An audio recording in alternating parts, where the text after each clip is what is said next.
Hi, today I'm just going to show you some basics of preparing your field ready for your horse to feed in.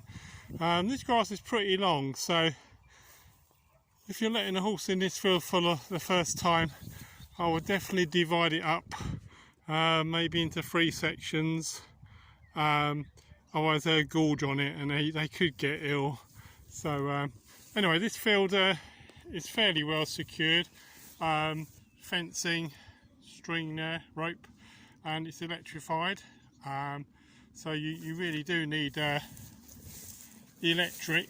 You can have an electric unit. If there's no electric, you can use a car battery, a battery powered unit, or a lead acid smaller battery, and you can even connect it to a solar panel to charge.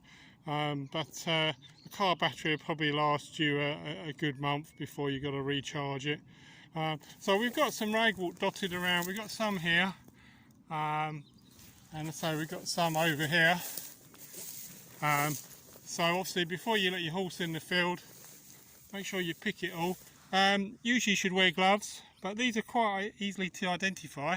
They've usually got a purpley stem at the bottom, purpley coloured.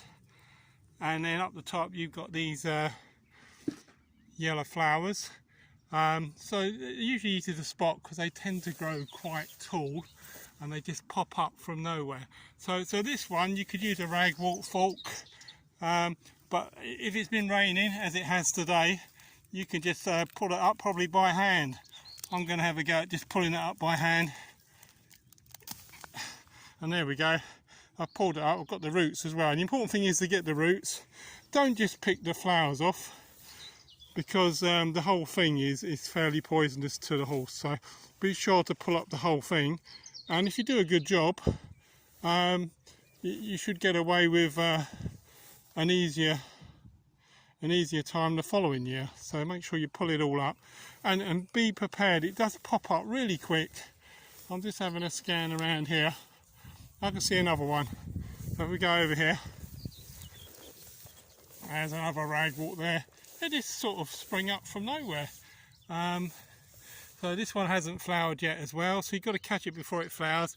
Once again, if you look at the stem, it's a very purpley colour. So I'm going to pull it up by hand. There we go. Once again, pulled it up by hand. Got the roots. It's a purpley coloured thing and yellow flowers. It's so easy to get confused with the other flowers that are growing, because you've got other types of yellow flowers growing, and yes, you can burn your hands as well. That's why I say definitely wear some gloves if you can. So we're just having another rummage round. I've spotted some more in the distance, so I'm just going to go over here.